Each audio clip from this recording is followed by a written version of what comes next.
We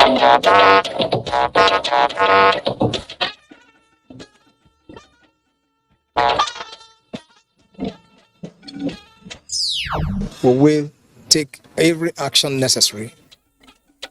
Abuja Kaduna violent train attack. President Buhari spits fire as he again summons security chiefs. Urge our people to remain vigilant and report any suspicious movements to security operatives. An attack too many, says National Assembly, calls for bombardment of terrorist enclaves. Plus, Nigeria loses out of FIFA World Cup 2022 as it draws 1-1 with Ghana. Hello and welcome to NTA Network News. I am Ian Ray John in Abuja. Hingino John Adams is in Lagos and Kemi Akiwande joins us from Ibadan.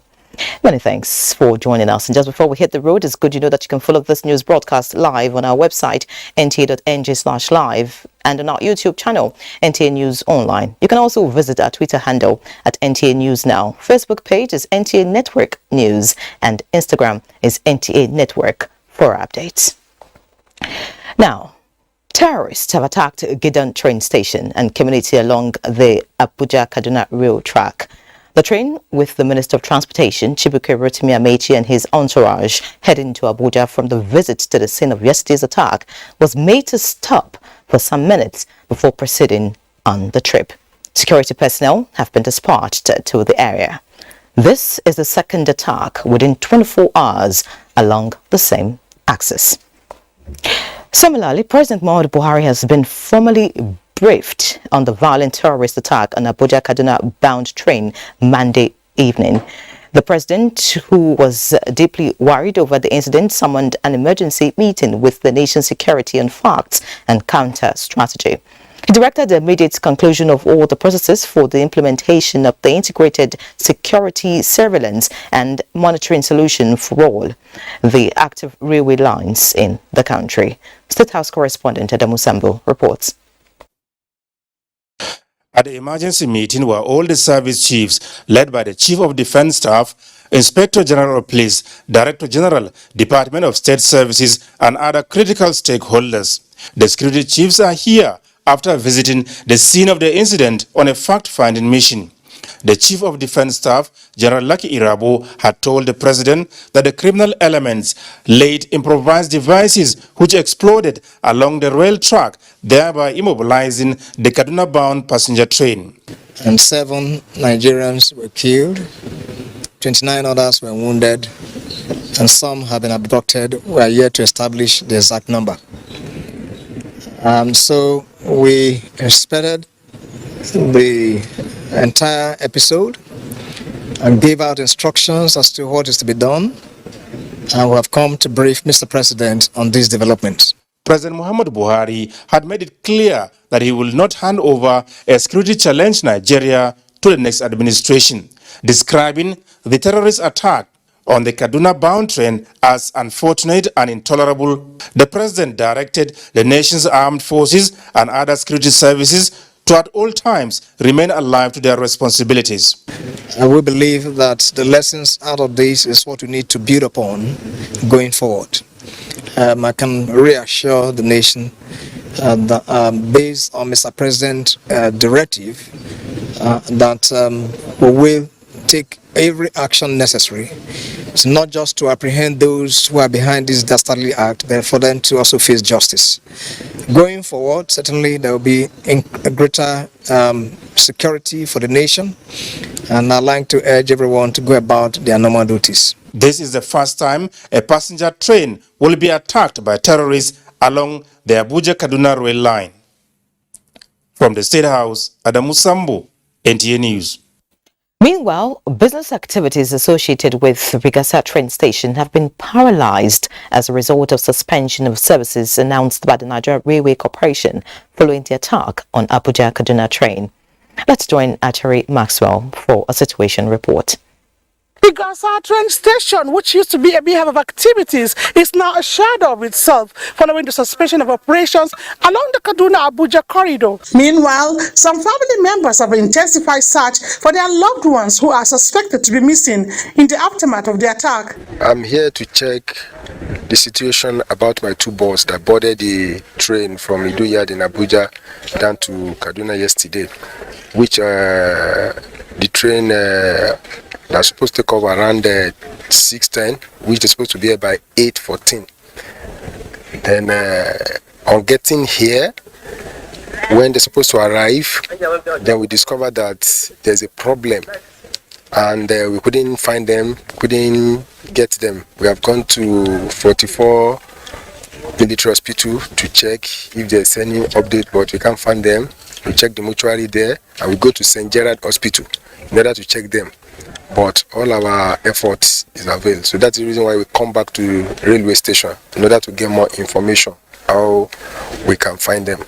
This man is among affected passengers and traumatized. He is at the Rigasa train station in search of his personal belongings. For now, intending passengers have to wait until things have been sorted out. In Kaduna, Achari Maxwell, NTA News. And still on the attack, Vice President Yemi Osinbajo has visited the victims of Kaduna train attack and pledged renewed commitment to halt every act of insecurity in the country. Umar Ajinge reports. The Vice President Yemi Osinbajo was in Kaduna less than 24 hours after the train attack.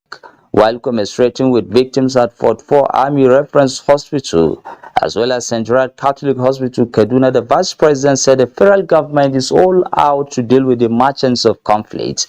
He said the dark days are over and enough is enough, as government will no longer be taken for granted. We must continue to provide the kind of security and surveillance that is required on the rail tracks, and that of course is something that we are very actively doing to ensure that we have a comprehensive plan for protecting rail tracks and protecting all of our transport assets everywhere. We've been around to see some of the victims of this very tragic incident, but and many of them, of course, are recovering very well, and we're very happy to see that the state government has taken on the responsibility of medical assistance to them and ensuring that they are comfortable and that they are well. The Vice President called for support and cooperation among Nigerians in defeating the enemies. Governor Nasir Ahmed El-Rufai, who accompanied his guests, described the attack as callous and barbaric. In Kaduna, Umar Ajingi, NTA News. Sadly, 8 persons have been confirmed dead and 41 hospitalized as a result of injury from the attack on the Abuja-Kaduna train. Minister of Transportation Chibuike Rotimi Amechi, who visited the scene of the attack in Rijana, decried the delay for the approval of the digital security system along the corridor. Oyinaya Kaluoka brings us details. Bullet holes, shattered windows and doors at the locomotive and the 11 coaches of the train attacked. Shells from the explosion and property of the passengers littered everywhere. 2 trains actually derailed yesterday night. This one behind me was the one that was attacked and the coaches derailed, but the locomotive is still intact. Then the one that is behind my camera, which is going to pan to show you, was actually coming for rescue at about 1:30 early morning. The driver didn't notice that there was a blast and the train derailed completely. Minister of Transportation Chibuike Rotimi Amechi disclosed that 8 persons died from the attack and 41 who sustained injury hospitalized, with 398 passengers named on the manifest, 362 confirmed boarded, excluding the train crew. 8 persons died. Are trying to make contact with those who are on the manifest. There are a few persons who are not on the manifest, but those who are on the manifest, calls have been made to confirm those who are kidnapped and those who are not kidnapped. The minister was saddened by the incident. But we need, the government needs, or those agencies that need to give us approvals, need to give us approvals. Because we need to purchase these items, we need to install. In fact, no matter the cost, You can't equate it to the 7-8 lives that are lost. The equipments were just 3 billion naira. We're about to also place one order for the one in Lagos. But we need to know what's happening on the tracks. It's everywhere in the world. With same incident happening twice in the same spot at Regina, the minister was taking up on the essence of the patrol vehicles inaugurated some months ago. So what happened to the patrol vehicles you brought? The patrol vehicles are there, but can they patrol here? Just check your eyes and see if they can patrol. What was the essence of? The essence was where the areas you can patrol, at least you can foresaw. We're even thinking about the possibility of even employing natives until we get those equipment. We even need helicopters. There was another attack at the Gidan train station and community along the routes. Oyinaya Kalu Oka, NTA News. In the meantime, the National Assembly has urged the Nigerian Army and Air Force to carry out a sustained bombardment of terrorist enclave in and around Kaduna State to restore peace and security. National Assembly correspondent Ignatius Nko reports that this is in reaction to the latest attack on the Abuja-Kaduna bound train.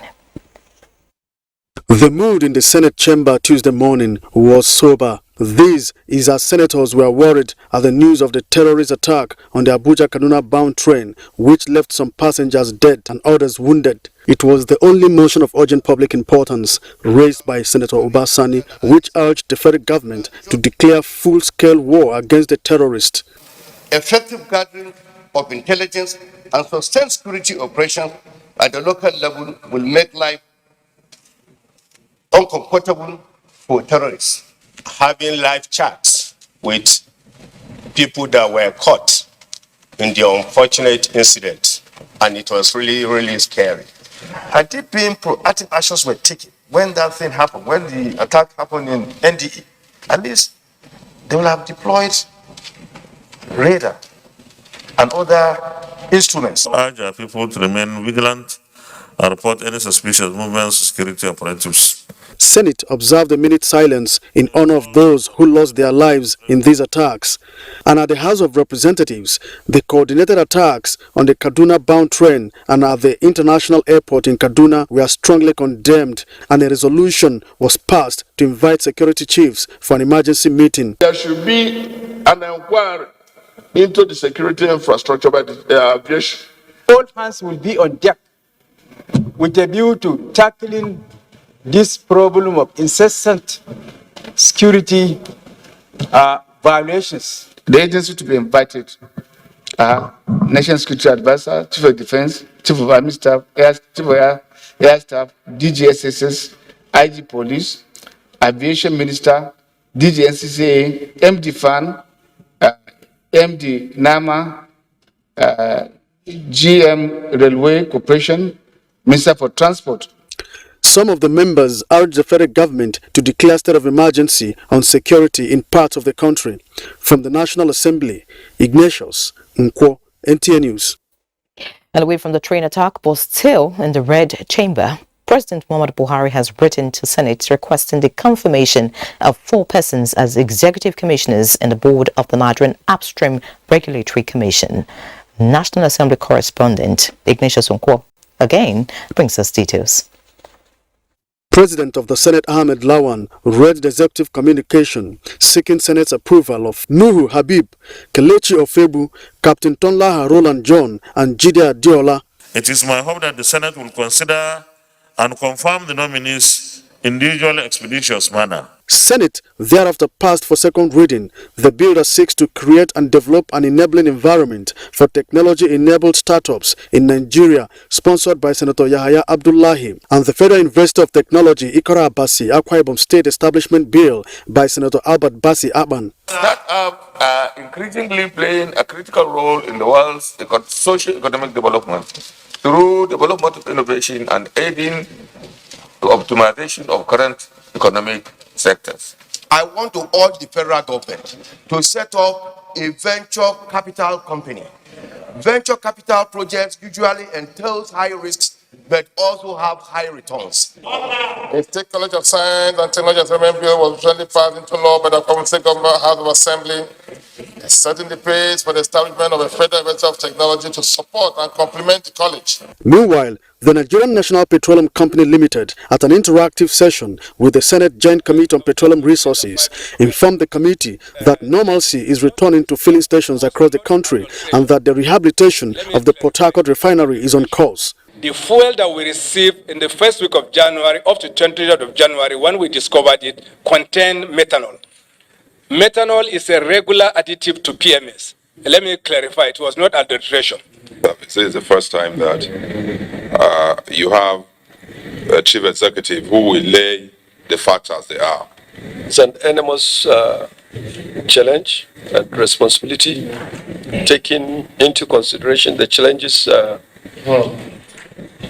we're having. The group managing director explained that illegal refineries, increased vandalism and theft are still the major challenges of the industry. From the National Assembly, Ignatius Nkwo, NTA. Time for our first break. Please stay. Thank you for staying. The federal government is reassuring Nigerians of its irrevocable commitment to the rule of law, transparency, accountability, and prudent management of the nation's collective resources for enhanced socio-economic development. President Muhammadu Buhari, who said this at the opening of the second National Tax Dialogue, pledged necessary support for viable initiatives aimed at repositioning the tax system for maximum efficiency. State House correspondent Adamu Sambo reports. The National Tax Dialogue, with the theme Tax Harmonization for Enhanced Revenue Generation, is designed to engage critical stakeholders in the nation's tax space towards getting insights and wisdom on how best to improve Nigeria's revenue receipts for sustainable growth and economic prosperity. Our tax system can do much more provided policies, laws, administrative processes and practices are harmonized to function as one. The revenue profile of the country in 2021 has clearly shown that our continued survival as a nation depends on tax revenue. That the Federal Inland Revenue Service achieved 100% collection target last year and surpassed 6 trillion naira revenue threshold for the first time is a testament to the success of the first edition of the National Tax Dialogue, and indeed a foundation on which subsequent editions would be judged. For one agent to work very hard and generate over 40% of the entire monetary requirement of our nation. To me, this achievement is underreported. I repeat, very grossly underreported. I'd like to thank Mr. President for all the support that he has given to the IRS towards ensuring that we're able to have enough to run the economy and fend for our people. It is up to all of us to rework the national economy in a way that guarantees improved productivity, sustained growth, and prosperity for the good of the population. This precisely is why we are here today. President Muhammadu Buhari expressed the belief that taxation is a sovereign tool for perpetuating an organized society, peace, development and growth, saying, however, that there is limited space for government to impose new taxes. As such, Nigeria must operate efficient tax administration in order to fully unlock our revenue potentials. The government must succeed at securing a buoyant domestic revenue base for the country. That is one way of bequeathing enduring economic foundation, political stability, and social harmony to the next generation. And to avoid taxpayers being burdened with multiple tax compliance obligations, towards different agencies of government, the President made it clear that the Federal Inland Revenue Service is the sole authority to administer tax for the federal government, saying multiplicity of tax administration creates uncertainty, instability, and inefficiency. It is my expectation that discussions at this 2022 National Tax Dialogue will be focused on what we must do to maximize legitimate revenue collection and massively improve the tax to GDP ratio. We all know that good intentions are not enough, as they simply cannot pay for infrastructure, security, or social amenities. We must therefore improve tax revenue without necessarily raising new taxes. Revenue from commodities, including crude oil, are too volatile and unreliable. During the event, top 20 Nigerian taxpayers were recognized and appreciated by President Muhammadu Buhari for their contributions to the development of Nigeria's economy. In Abuja, Adamu Sambu, NTA News. And away from the tax dialogue, Vice President Yemi Osinbajo has congratulated Asiwaju Bola Ahmed Tinubu on his 70th birthday. In a statement, the Vice President commended his decades of sterling contributions in the public and political spheres, as well as endeavors in the advancement of federalism, electoral reform, and party organization, and thanked God for Asiwaju's service to the nation as Senator, Governor of Lagos State, and the founding leader of the All Progressives Congress. The Vice President joins family, friends, and associates to celebrate and prayed for strength, wisdom, and favor for Bola Ahmed Tinubu. In other news, the Chief Executive Officer of Nigerian National Petroleum Corporation Limited, Mele Kyari, has explained to the House Committee on Public Accounts that subsidiaries under the company are transparent and accountable. National Assembly correspondent Lamiale reports that the appearance of the CEO is sequel to an invitation by the committee. During the engagement, which centered on an audit query from the Office of the Auditor General of the Federation on activities of subsidiaries of the Nigerian National Petroleum Company (NNPC), Mele Kyari said all audited accounts have been published and are available in public domain. All the companies listed are Kama companies, fully registered Kama companies operating under the Company and Allied Matters Act. NNPC has nothing to hide. The same account, audited account that you have, we have published it for the generality of Nigerians to see, read, and comment on it. Chairman of the committee, Wole Oke, however, said the heads of NNPC subsidiaries should appear to respond to specific questions and adjourn the sitting to Tuesday next week. Let them come here, speak to the issues, and I'm sure your partners will understand, will appreciate when the issues are defended before the parliament and they are cleared. In another development, the House of Representatives Committee investigating unclaimed funds trapped in commercial banks and alleged infractions by the Central Bank of Nigeria has emphasized that all monies due to the federal government must be channeled to approved accounts. Representatives of Heritage Bank and National Information Technology Development Agency (NITSDA) that made an appearance at the investigative hearing were not entertained as heads of the organizations were the ones requested to appear. There's no letter here stating why it's not here, or letter to mandate you to be here. The ad hoc committee was set up following allegations that hundreds of billions of federal government funds are trapped in commercial banks. Meanwhile, Tuesday's plenary featured 5 bills passing second reading. Among them, the bill to establish the Federal Medical Center Ufuma in Anambra State from Okudili Ezenwankwo, and the bill to establish the Federal College of Nursing and Midwifery in Teje, also in Anambra State, sponsored by Vincent Ofumelu from the National Assembly. Lami Ali, NTA News. 700 megawatts of electricity is set to be delivered to the national grid from the Zungeru hydroelectric power plant. Minister of State for Power, Godi Jedi Agba, gave the cheering news at the test run of Unit 1 of the project in Niger State. Joshua Ojito brings us details. Zungeru Hydroelectric Power Plant, Nigeria's biggest dam infrastructure to generate 700 megawatts of electricity to the national grid.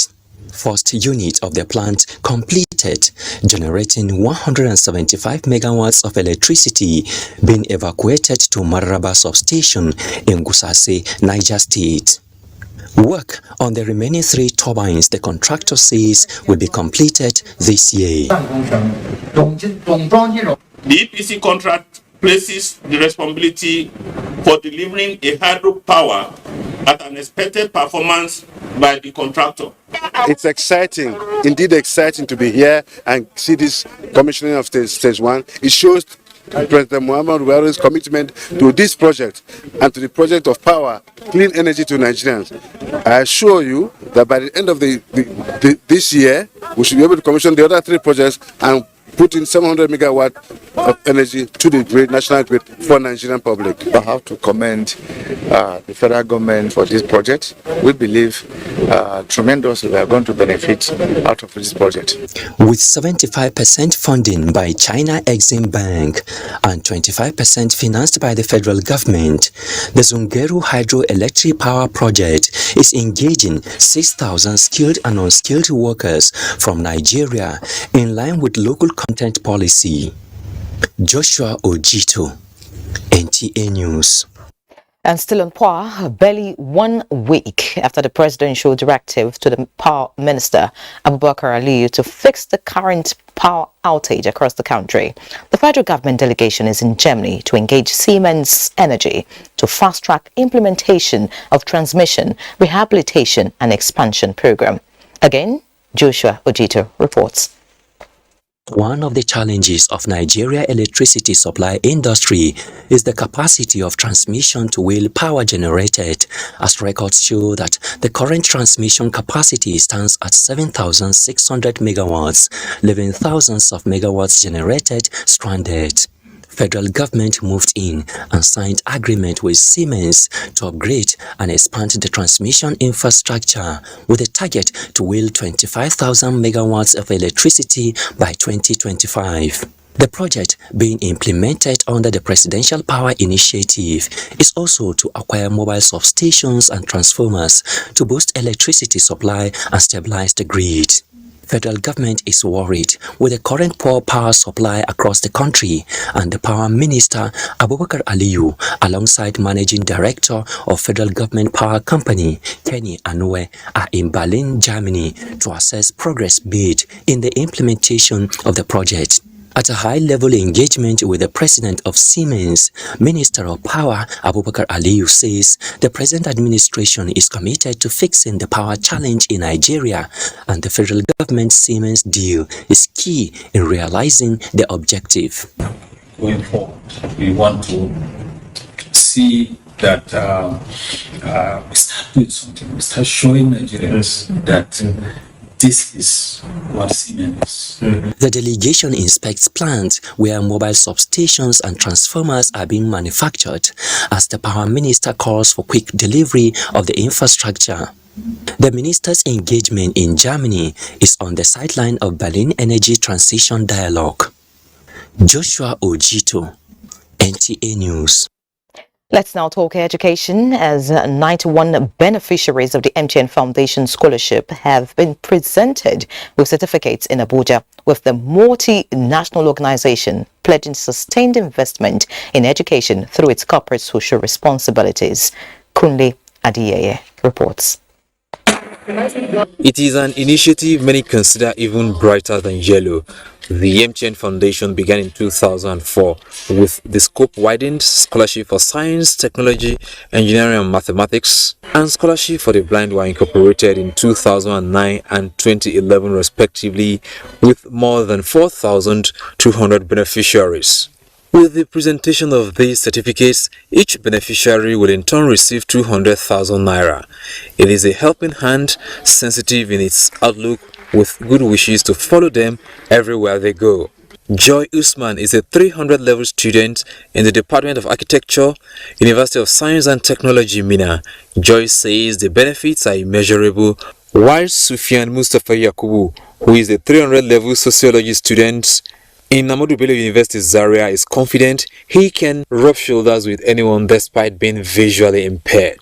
Planning on improving my skills like on some rendering software, so I'm going to use the money to get courses on those softwares. Through the MTN scholarship, I was able to learn 2 languages like English and Arabic language, and I was also acquired my desire, my ambition to become a computer programmer. With 18 years in this humanitarian service, MTN says it remains committed, even more energized over the scheme. We have a vision of the future that we create, and we take an active participants in creating that future, and that is what has brought us here, today. For us, the belief in the brilliance of our students. It's something we've done for a number of years right now, and it's something in which we're committed to keep on doing. The next set of beneficiaries will be unveiled in Lagos and Owerri subsequently. In Abuja, Kunle Adeyeye, NTA News. So we'll pause here in Abuja and let Hingino take it up from Lagos. Hingino, it's over to you. Thank you, Iyare. National leader of the All Progressives Congress, Asiwaju Bola Ahmed Tinubu, has called off this year's colloquium meant to commemorate his 70th birthday. This, he said, is born out of concern for victims of train attack in Kaduna. Musa Toliat has details. By the governor of Lagos State, Babajide Sanwo-Olu, and other dignitaries in attendance, Asiwaju Bola Ahmed Tinubu took to the podium and announced the cancellation of the colloquium. People were killed and bombed on the train between Kaduna and Abuja.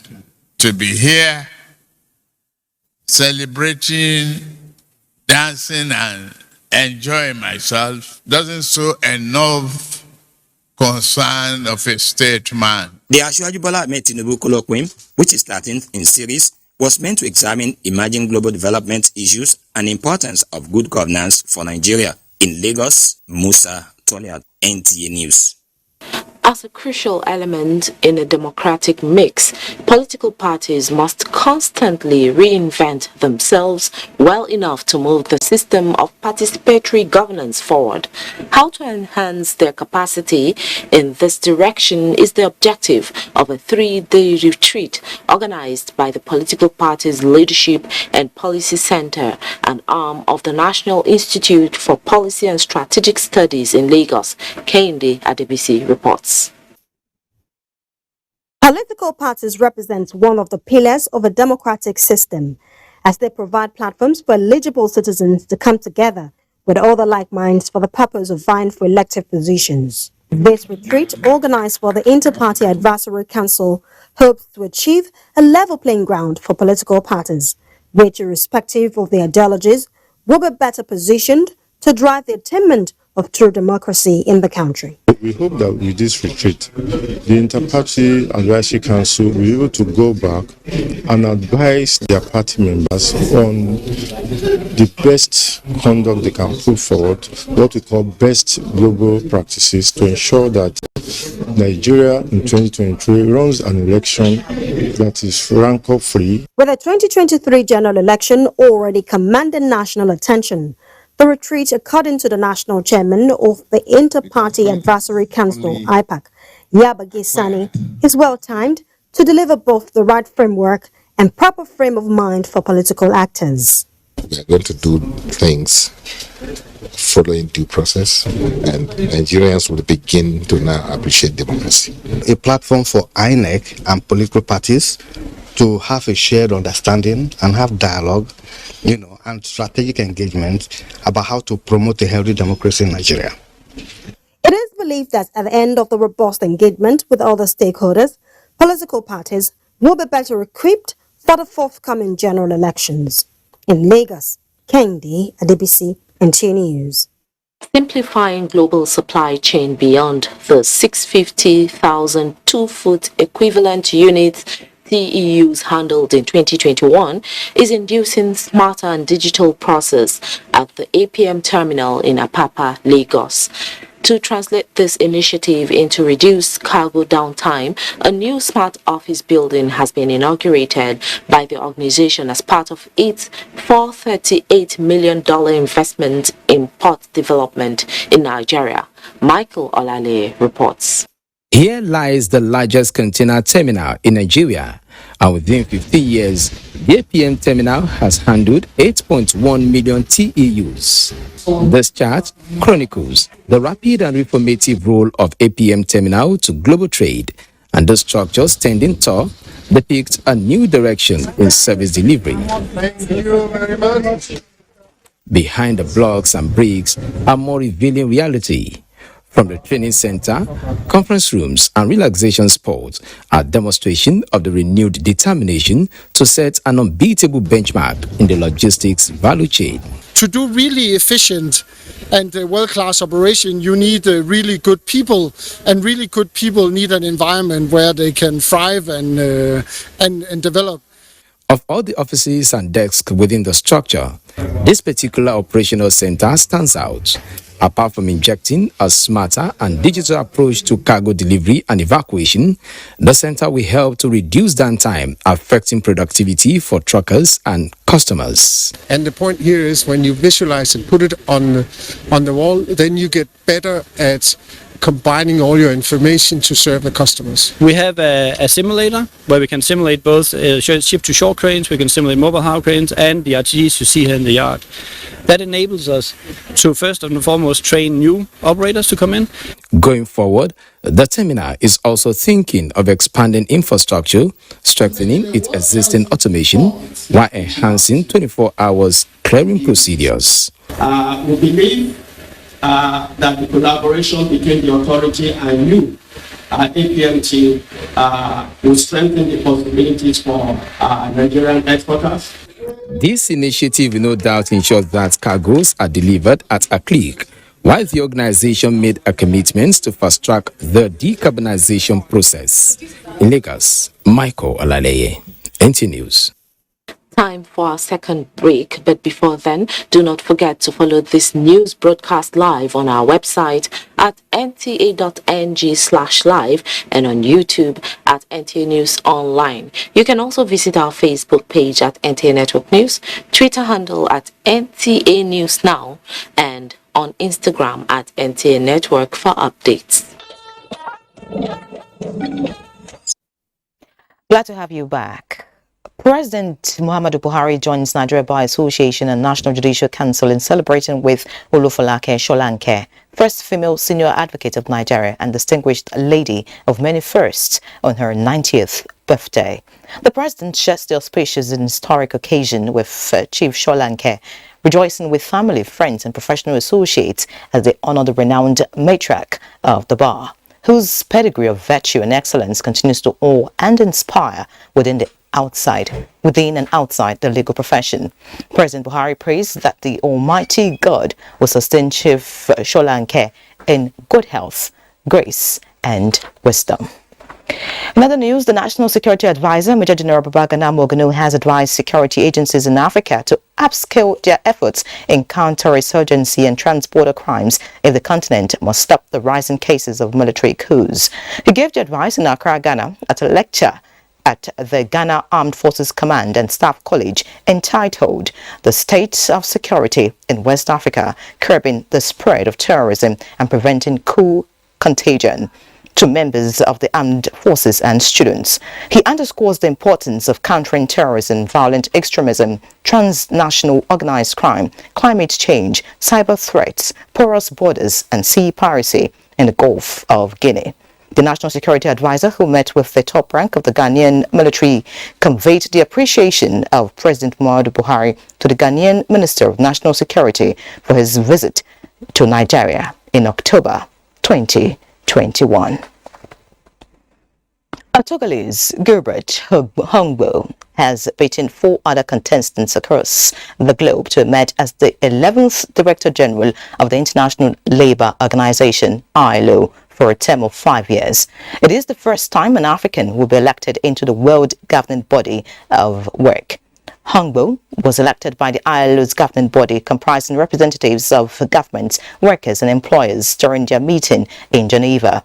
Nigeria's Minister of Labour and Employment, Chris Ngige, led the African lobby for Hongbo when no clear winner emerged in the first voting round, especially to reciprocate a favour done Nigeria in 2017 when Togo backed out of a francophone gang-up in Algiers to support Nigeria for the governing body of the ILO.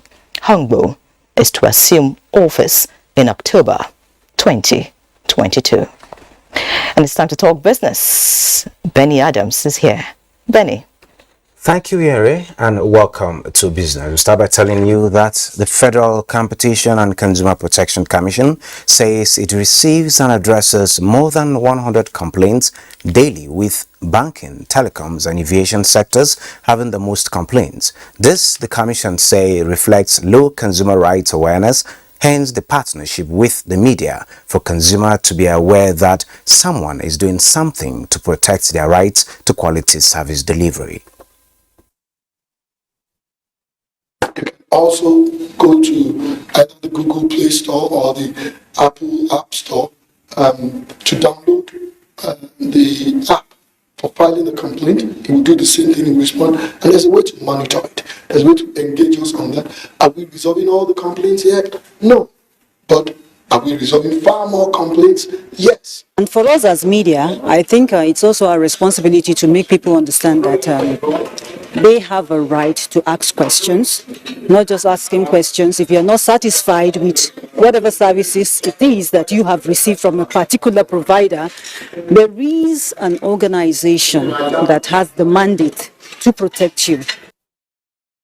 And ahead of deadline for submission of National Trade Policy draft scheduled for May 2022, Muhammad Ali reports that critical stakeholders in trade and investment have commenced engagement in Kano towards achieving a more effective and competitive policy that will be consistent with international best practices.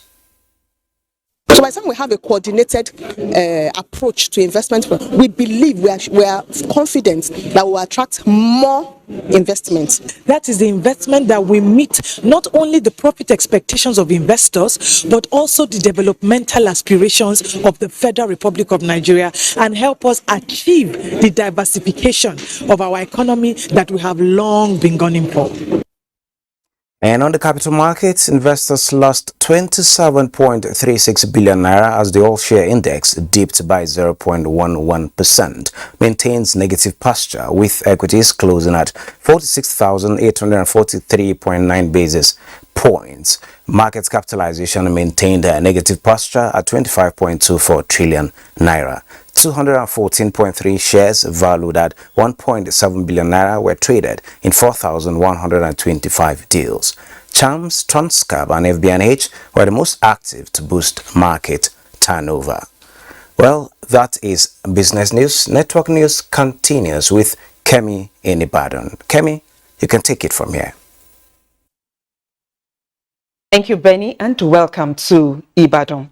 Ahead of 2023 general elections, networking, mentorship and support for one another are key to the actualization of women inclusiveness in governance, as well as attainment of the 35% affirmative action in Nigeria.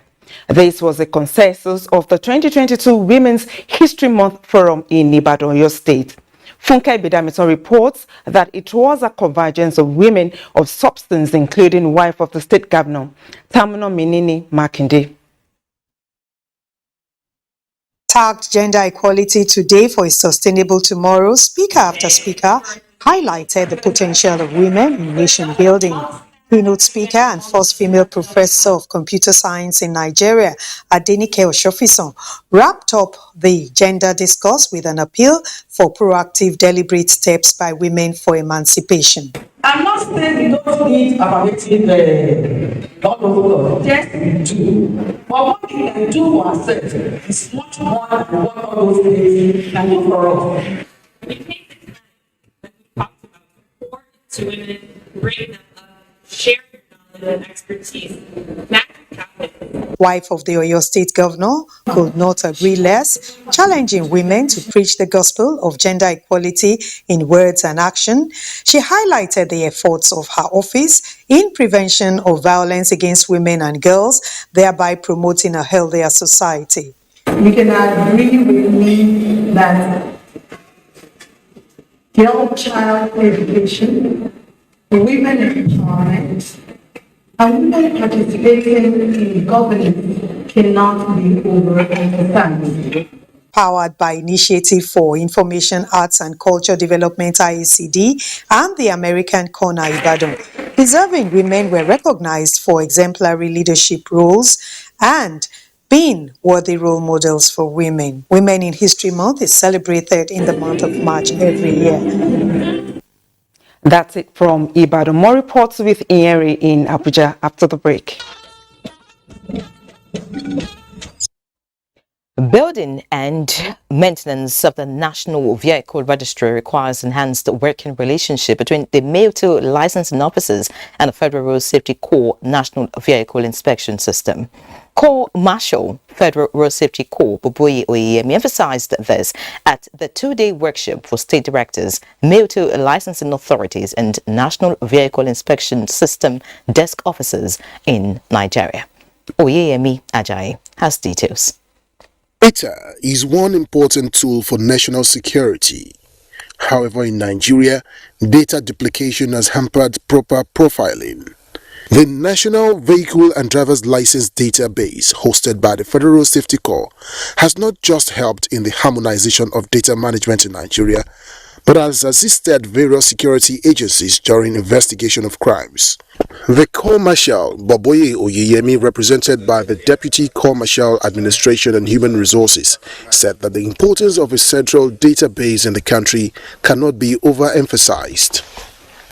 The inadequacy in the database is not connected with the individual and various perceptions about maintaining an all-inclusive and truly robust national database. Investigation of this workshop was organized by the Federal Safety Corps in collaboration with the Joint Task Board to enhance capacity and competence of operations of national vehicle inspection systems to address issues affecting vehicle data collation, uploading, and effective national driver's license distribution. You can name up to 9 agencies that are issuing out identification number to individuals. In all of this, we haven't got a central point. With the theme, Motor Vehicle Registration Data Management, a veritable tool for improved national planning and security. The Corps Marshal reiterates the need for uniformity in the licensing system in the country and build a robust national database to aid economic and national security planning. In Abuja, Oyeyemi Ajayi, NTA News. And on sports, painfully, Nigeria this evening failed to qualify for the Qatar 2022 FIFA World Cup following a 1-1 draw with the Black Stars of Ghana at the Moshood Abiola Stadium, Abuja. Now time to take a quick peep at the weather outlook for Wednesday. Glad to have you on Wednesday's weather forecast. We are going to have some respite in those haze conditions in good visibility, though temperatures will be as high as 35 to 40 degrees Celsius over the northern region and part of north central region. We expect those haze conditions in good visibility over the northern region, while the north central down to the coastal belt of the country will be partly cloudy to cloudy condition. As we progress into afternoon evening period, localized thunderstorms are likely over the coastal belt of the country. Part of the inland cities of the south will experience localized thunderstorms. Benue, Kogi and Kwara will have slim prospects of thunderstorms activities in the afternoon evening period, while the remaining region in the north will be in slight hazy condition. Thank you for watching and bye for now.